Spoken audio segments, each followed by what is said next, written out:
प्रभाग क्रमांक 15 मधील मोहम्मद शाकीर यांचे पारडे सध्या जड दिसत आहेत। यवतमाळ नगर परिषद निवडणुकीसाठी प्रभाग क्रमांक 15 मध्ये नगरसेवक पदासाठी निवडणूक चुरशीची मानली जात आहे। येथून काँग्रेसचे युवा आणि सुशिक्षित उमेदवार मोहम्मद शाकीर नजीब अहमद यांना उमेदवारी दिली आहे। या मुस्लिम बहुल भागात काँग्रेस सोबत MIM, नॅशनल काँग्रेस पार्टी आणि उद्धव बाळासाहेब ठाकरे शिवसेना पक्षाचे उमेदवार आपले नशीब आजमावत सध्या दिसत आहेत। यंदा या प्रभागात अनेक अनुभवी चेहरे रिंगणात उतरल्याने निवडणुकीचा रोमांच वाढला आहे। यात MIM कडून तसेच या पक्षाचे जिल्हाध्यक्ष माजी नगरसेवक सलीम शाह सुलेमान शाह रिंगणात आहेत। मागील कार्यकाळात ते येथून नगरसेवक आहेत।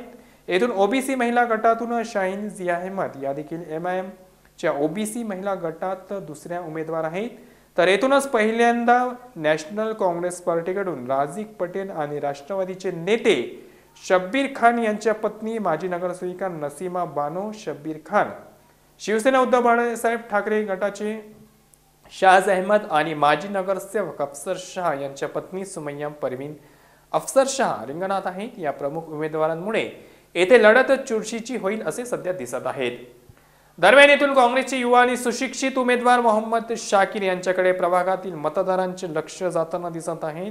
यामागे त्यांना त्यांच्या कुटुंबाचा राजकीय वारसा आणि वडीलधाऱ्यांनी केलेले सामाजिक विकास कामे सध्या प्रमुख कारण मानले जात आहेत।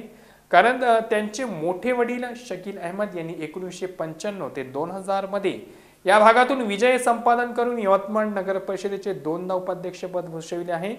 तर वडील नजीब अहमद हे देखील याच भागाचे नगरसेवक होते। या दोघांनी केलेल्या विकास कामांचा फायदा काँग्रेसचे मोहम्मद शाकीर यांना मिळू शकतो अशी शक्यता या निवडणुकीत सध्या दिसत आहे।